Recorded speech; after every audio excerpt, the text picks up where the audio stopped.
I have been writing for about 17 years, since 2008. And this one is a book of short stories. Imagine being one of the most loved entertainers in Britain. A man who made millions laugh, sold 50 million children's books, and became a familiar face on primetime TV.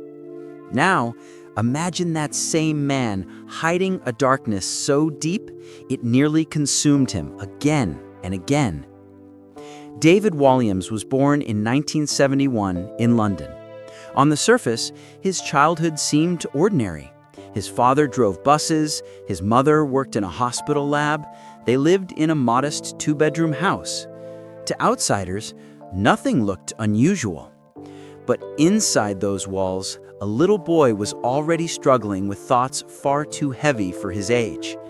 At just 4 years old, David would lock himself in the bathroom, mimicking voices from TV, disappearing into characters. It seemed like play, but it was also an escape from feelings he couldn't explain. By the time he was 7, his world had already taken a terrifying turn. During a scout camp on Brownsea Island, David was found hanging by his neckerchief from a tree. Leaders brushed it off as an accident. The truth? He had already tried to end his life. He was only a child. That moment was the beginning of a lifelong battle. At school, the bullying never stopped. He was mocked, beaten, and humiliated. One year, he lost nearly half his body weight from stress. Teachers noticed bruises. His classmates forced him to perform comedy skits in toilets while they threw things at him. And still, behind closed doors, David tried to vanish again. Another suicide attempt, this time with his school tie.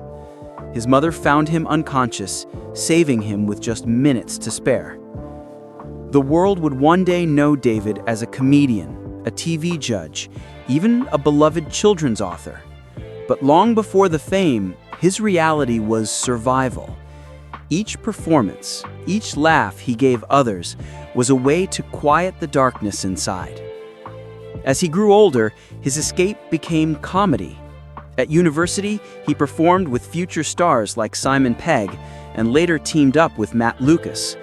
Together, they created Little Britain, a show that became a cultural phenomenon. Millions tuned in, audiences laughed, DVDs sold in the millions. But while his career soared, his private battles never stopped. Diaries revealed nights where he stood on train platforms, imagining stepping in front of the tracks. Other nights ended in hospitals after overdoses or slashed wrists. He once wrote, "I didn't really want to die. I just didn't want to live." Still, he kept working.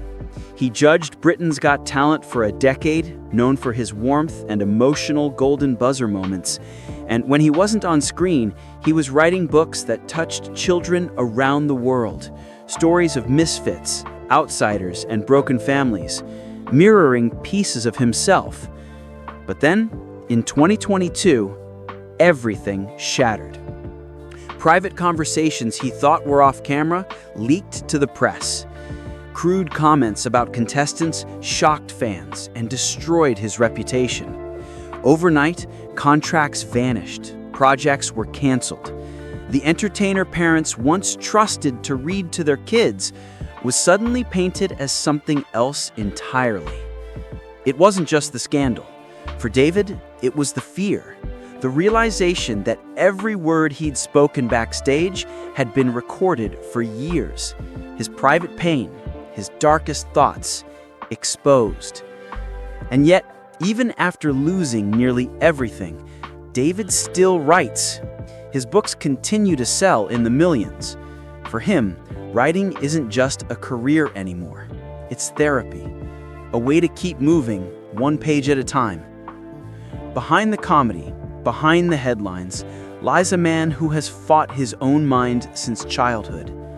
His story is a reminder that fame doesn't silence pain, and sometimes the people who make us laugh the loudest are the ones hurting the most. Because what David Walliams has shown the world through survival, scandal, and sorrow is that even when the spotlight fades, the battle within never truly disappears. What do you think?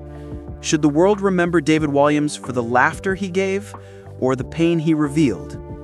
Don't forget to like this video, share your thoughts in the comments, and subscribe for more untold stories from Hollywood and beyond.